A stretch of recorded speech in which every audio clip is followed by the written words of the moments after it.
Salut tout le monde, j'espère que vous allez bien.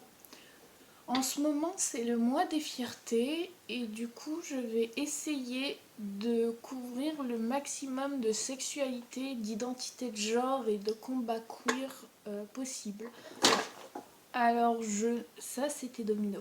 Alors je promets pas de tous les faire, il y en a beaucoup trop. Je pense faire surtout malheureusement les principaux. Et, euh, et voilà. Et aujourd'hui, on va commencer par la bisexualité. Alors la bisexualité, à la base, ça partait du principe qu'il n'y avait que deux genres, hommes et femmes. Donc c'était très binaire. Et donc c'était aimer à la fois les hommes et les femmes. Jusqu'ici, je pense que tout le monde suit. Sauf qu'il y a beaucoup plus que de genres, et donc la définition de la bisexualité a bougé, puisque la langue française est une langue vivante, les définitions bougent. Et donc, c'est devenu aimer deux genres ou plus, donc on peut tous les aimer, mais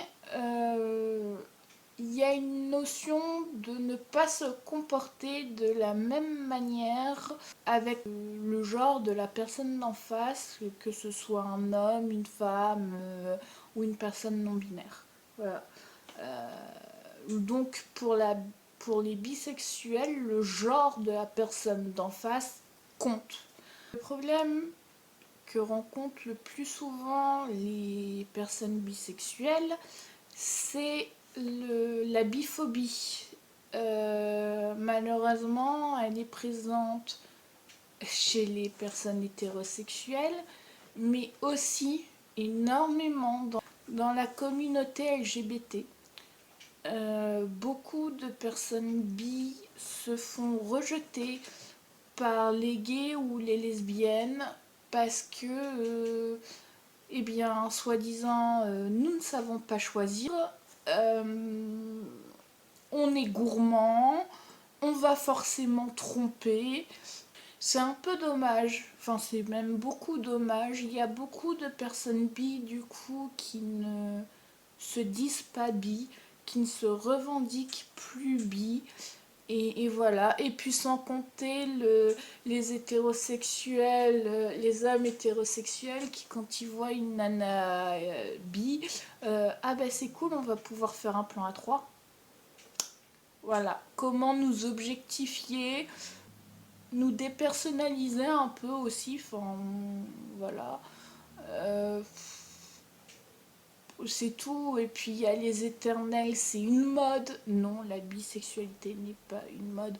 Ce n'est pas un moyen d'avoir plus facilement des garçons à nos pieds non plus. Et ce n'est pas non plus parce que on est en couple hétérosexuel que on a arrêté d'être bi. Non, on est toujours bi, on est toujours attiré par notre genre ou un autre. Voilà, on est bisexuel, mais à un moment donné, oui, on se case et je vais retirer mes lunettes. Je ne vois plus rien, mais vous, ce sera mieux déjà. Euh, je disais quoi avant de retirer mes lunettes? Je retire mes lunettes, je retire une partie de mon intelligence aussi. Qu'est-ce que je disais? Je débunkais les stéréotypes.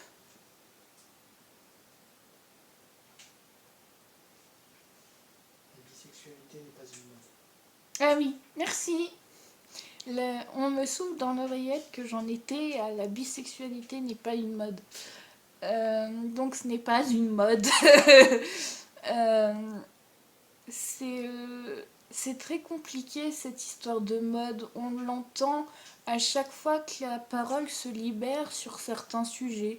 La société a un peu évolué et du coup on a moins peur grâce aux réseaux sociaux notamment de, de se déclarer ouvertement homosexuel, bisexuel,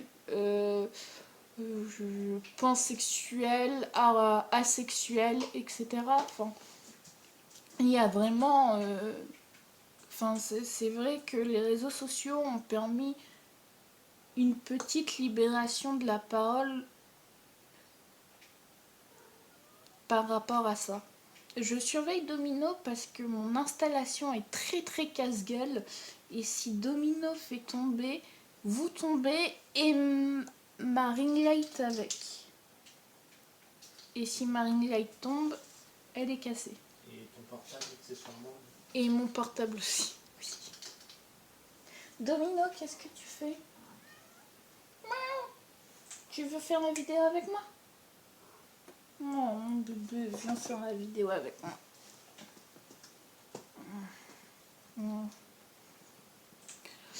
Donc, il y a plein d'autres sexualités. J'ai voulu parler de la bisexualité parce que c'est ma sexualité à moi. Que du coup, je la maîtrise mieux. Et donc, c'est beaucoup plus facile d'en parler. Après, comme dit avant, je vais essayer de toutes les couvrir, mais voilà, je vais forcément commencer par ce que je connais le mieux. Je vous fais des gros bisous, portez-vous bien, et puis on se retrouve donc mardi. Bye!